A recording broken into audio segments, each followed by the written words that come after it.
પોતાના ભાઈના લગ્ન થતા હોય કેવો આનંદ હોય. ખાલી કલ્પના કરો કે અયોધ્યા કેટલો આનંદમય છે. અને ધીમે ધીમે ધીમે સૌ તૈયાર થયા. ગઈકાલે મેં કીધું તો આજ પણ કહું કે જાનમાં કોઈ પણ સ્ત્રીઓ હતી જ નહીં, લુણવંતી નહીં, વરમાય નહીં, કોઈ સ્ત્રી નહીં. એ વખતે એ રિવાજ હજી પણ છે. ગયા વર્ષે અમે રાજસ્થાનમાં એક લગ્ન કરવા ગયા હતા અને જોયું, સાંભળેલી તો વાત હતી, પણ રાજસ્થાનમાં એ લગ્ન ઉત્સવની અંદર ગયા વર્ષે ગયા ત્યારે અમે જોયું કે એ રિવાજ હજી પણ રાજસ્થાનમાં પણ છે.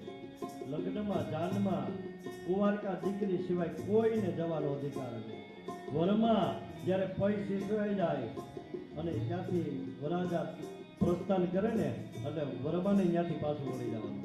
હાલે અત્યારે આપણે વરમાને મોટરમાં બિહારવા પડે. એવો સુંદર મજાનો રિવાજ દશરથ મહારાજ, સાધુ સમાજ અને આખા અવધના માણસોને લઈ અને જાન જોડી નીકળ્યા છે. જનક મહારાજે પણ સુંદર મજાની તૈયારી કરી છે. જાન આવવાની હોય એ પેલા તો નદીઓ ઉપર પુલ બંધાઈ ગયા. સુંદર મજાની રસોઈ સામગ્રી જ્યાં જ્યાં ઉતારો થાય ને ત્યાં ત્યાં બધી જ વ્યવસ્થા કરવામાં આવી.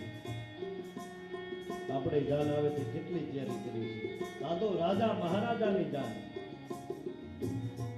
પણ એક વાત બાકી રહી ગઈ એમાં. ગઈકાલે કીધું હતું, વરાજા અગાઉ પૂકી ગયા હતા. આવી જાન ક્યાંય નહીં જોયો હોય. વરાજા જ નહીં, કોઈ પૂછે મહારાજ વરાજો કોના લગન? તો કે મારા રામના લગન. વરાજો ક્યાં? તો કે એ પેલા પૂકી ગયો. સૌ આનંદ કરતા કરતા કરતા આજ જનકપુરની અંદર પધારે. અને આ બાજુ જનકપુરની અંદર પણ આનંદ હતો. સુંદર મજાના લગ્ન ગીતો ગવાઈ રહ્યા હતા. જેવા ચક્રવર્તી રાજા દશરથ મહારાજ પધાર્યા, સમાચાર મળ્યા. જનક મહારાજ સુંદર મજાનું સ્વાગત કરે. લગ્ન વિધિ સુંદર મજાની સમજવા જેવી છે.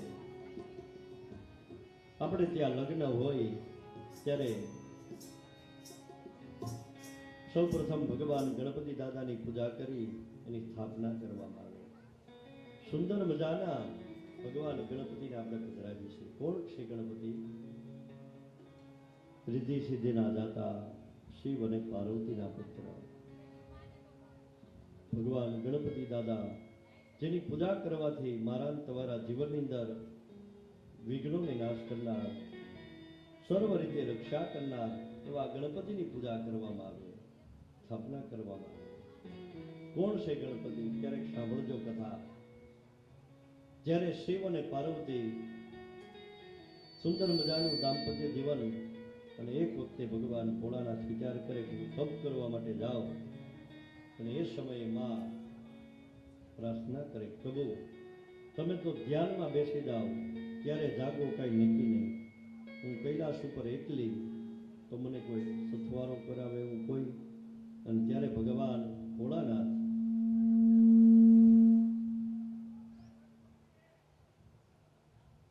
એ સમયે વચન આપે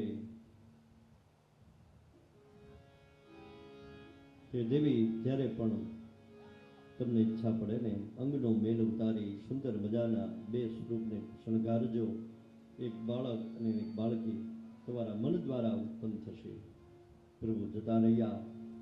સમય વીતતા મા પાર્વતીને કેટલું લાગવા લાગ્યું, અને અંગનો મેલ ઉતારી આપણા ભજનમાં પણ કહે છે ને, पार्वती जल झीलन चली नारी नवलेश પોતાના અંગનો મેલ ઉતારીને એના બનાવ્યા ગુણેશ. સુંદર મજાના એ રૂપને બનાવ્યું. એક બાળક, એક બાળકી, બંને બાળકો મન દ્વારા ઉત્પન્ન થયા, અને એ જ સમયે બંને રમી રહ્યા છે.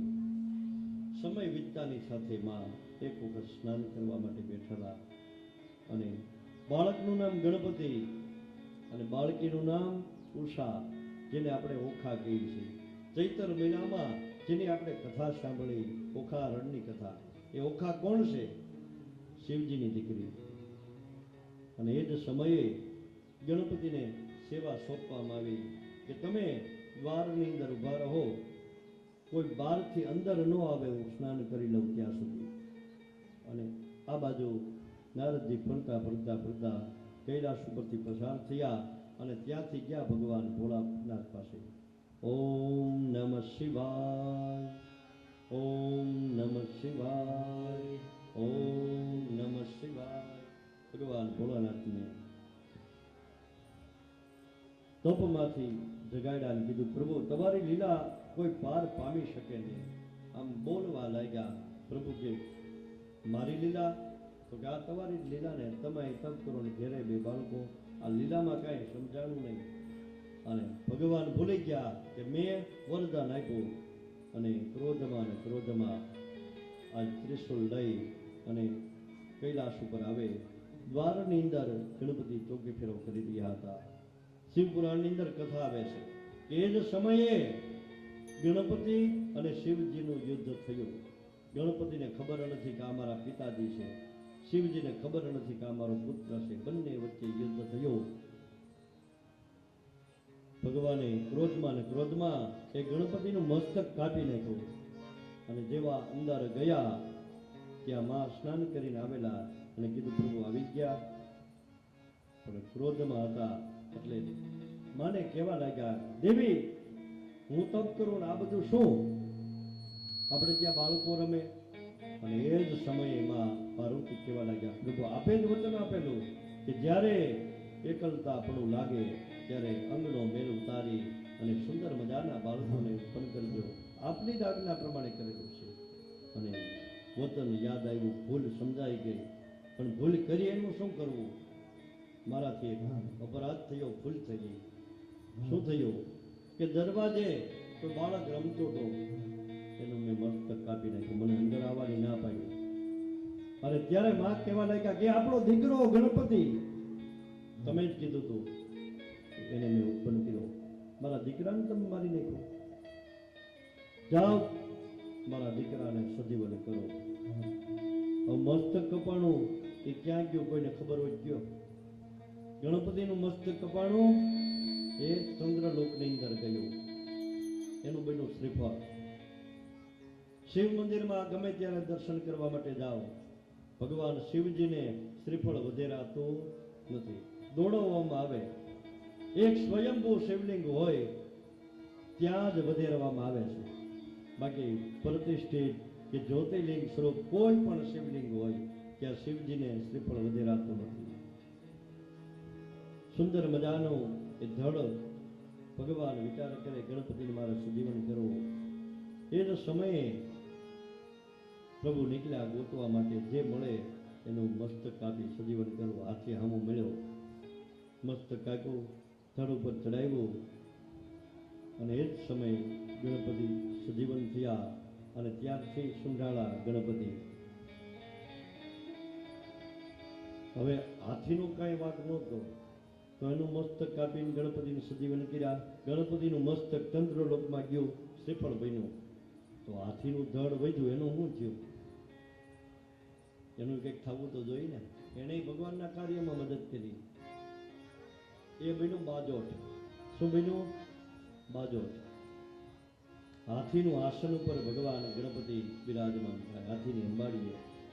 આપણે ત્યાં લગ્ન પ્રસંગ હોય તો ભલે, ચાંદલા ચુંદડીનો પ્રસંગ હોય તો ભલે, દીકરીને પેલા ક્યાં બેસાડી? બાજોઠે બેહારો.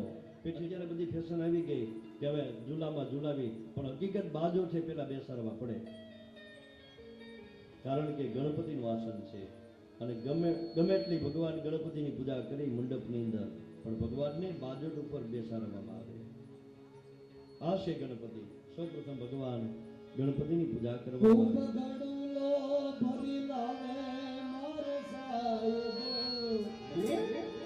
શંકર જલ